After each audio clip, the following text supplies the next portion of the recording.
My name is Tommy Osherman, and I own a company called Outrider USA, just outside of Asheville, North Carolina, in a little town called Fletcher.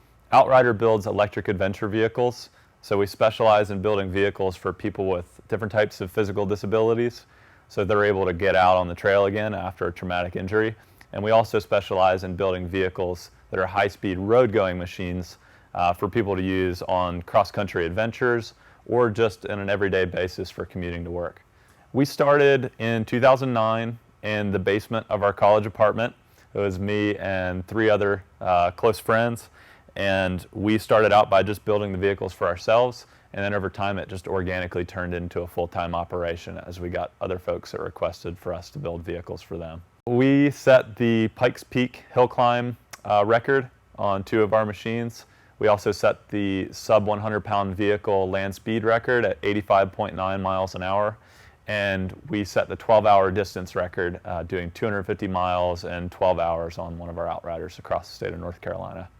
With Shark Tank, we're looking to raise $200,000 in exchange for a 12% equity stake in the company.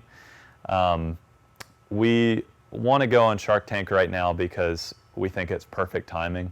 We've laid a wonderful foundation for 7 years. We have over 100 vehicles out in the field. We know the technology works really well. We know that our customers are just absolutely fanatic over it.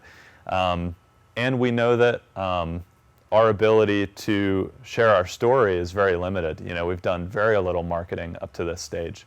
We wanted to make sure we grew slowly and sustainably. And we've had tons of folks come up to us and say, you should get on Shark Tank, you should get on Shark Tank. And I'd always kind of, in my head, I was like, yeah, that's nice, you know, that's a good idea, but it's probably not practical.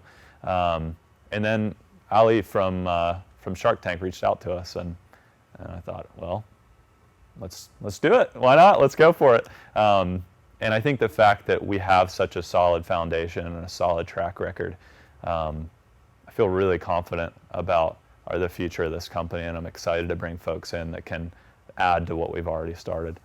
A lot of companies, it seems like they're very just product centric. You know, we're building this one product, we're just doing this, we want to create this one thing. But I think what's beautiful about Tesla's mentality is from the beginning, Elon Musk said, we're going to put people on Mars, we're going to colonize Mars, we're going to put 1,000 people on Mars by, I think it was 2050. And so he has this broad vision, and all the, SpaceX, Tesla, and Solar City, all those companies roll up into this one larger vision that he has to put people on Mars. So with Outrider, we've taken that same approach. Yeah, we build electric vehicles, but the larger vision is to create a world where, one, there's no more suicides after trauma. We've seen way too many guys that lose their ability to get outside, and that was a huge part of their lives before their accident. And after that, they feel like their wings have been clipped, and so they lose hope, and then many guys end up taking their own lives. And so we thought, we have the ability to create a vehicle that allows folks to get out again after that injury. So we've already seen that, where we have more than 20 vehicles out there, and guys are able to get out on the dirt again and to rediscover an aspect of their lives that before, after their injury, they thought it was gone. To see that light come back is just an absolutely wonderful thing to be a part of. Right now we have 3 models and we have 4 configurations. So our models are designed specifically for different terrains. So our Horizon is for off-road use, our Alpha is for on-road use, and then our Nomad is a crossover that takes the 2 and combines them, almost like a Subaru. So we have those 3 models, and then for each of those models we have 4 configurations, which the configurations are like user interfaces. So we have the hand cycle configuration or interface. So that allows someone to pedal with their arms and use the electric motor. And then we have the leg power configuration. So someone can pedal with their legs and use the electric assistance. Then we have the pure ATV configuration. So someone can motor around on just electric power that has a footrest. And then we have a tri-pin configuration, which allows someone with no hand or wrist function to be able to operate the Outrider, despite the fact that they don't have any real control of their hands.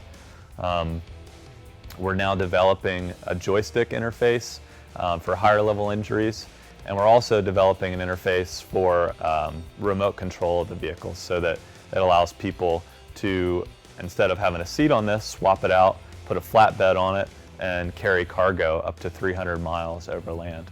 So it's an alternative to hauling equipment with a drone. With an air-based drone, we can haul it with a land-based drone. There are two things that we want to do with the investment. The first is developing our network. The second is developing our technology.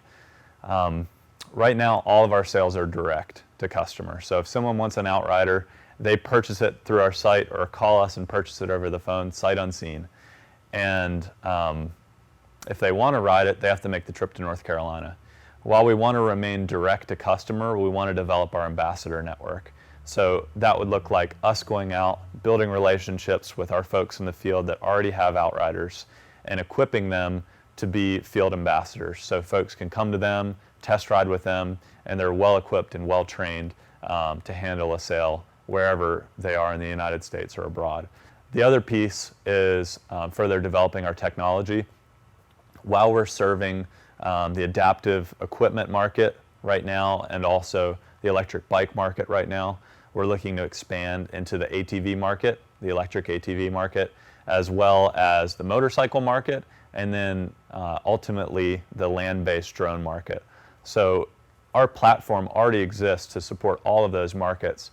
There are just components that have to be integrated into our system to be able to serve those unique markets. So developing those last few components to be able to enter into those markets is the second piece of what we plan to do with the investment.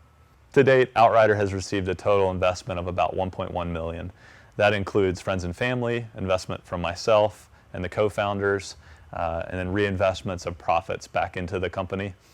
And in addition to that, our total revenue so far has been about $1.5 million over the course of about 5 years of sales.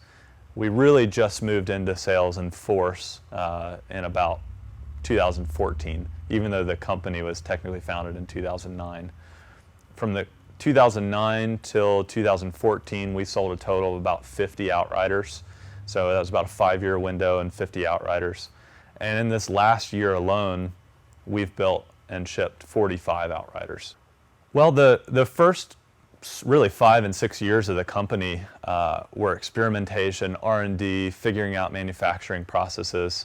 And we didn't want to be a company that just was a flash in the pan and came out with something and made a quick buck and then disappeared like a lot of these small electric vehicle startups are. We wanted a really strong foundation, so we didn't really do any promotion to speak of in the first 5 years of the company, so that we just trickled vehicles out there, got a feel for everything, and made sure that our tech was really solid. And then after those 5 years, we were really convinced that we had some robust technology.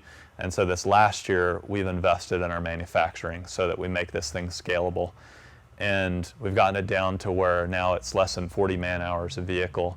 And we have the capacity right now to build about 6 Outriders a month, even though right now we're just building 1 or 2.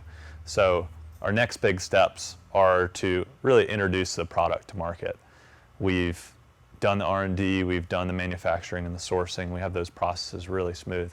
Now we just need to introduce us to the market and say hello to the rest of the world and let them know that we exist. So that's our next big initiative. One of our mottos as a company has been, don't go into business, grow into business. So if we were to chart our progress over the course of the last 7 years, it'd be a very gradual increase, very sustainable and really solid. But if we receive this opportunity with Shark Tank, it's going to be the shot in the arm we need to really take this thing to the next level. Not only to be able to build better machines for the folks who are already serving, but to be able to reach the world. We've received lots of inquiries from Australia and Europe and Canada, and right now we're able to just pretty much serve the United States, and we want to make this a worldwide opportunity. And I think the network that we're going to be able to access through the Sharks and also the experience in making the business a worldwide business and scaling it is going to be invaluable, and it's an opportunity we're really excited about.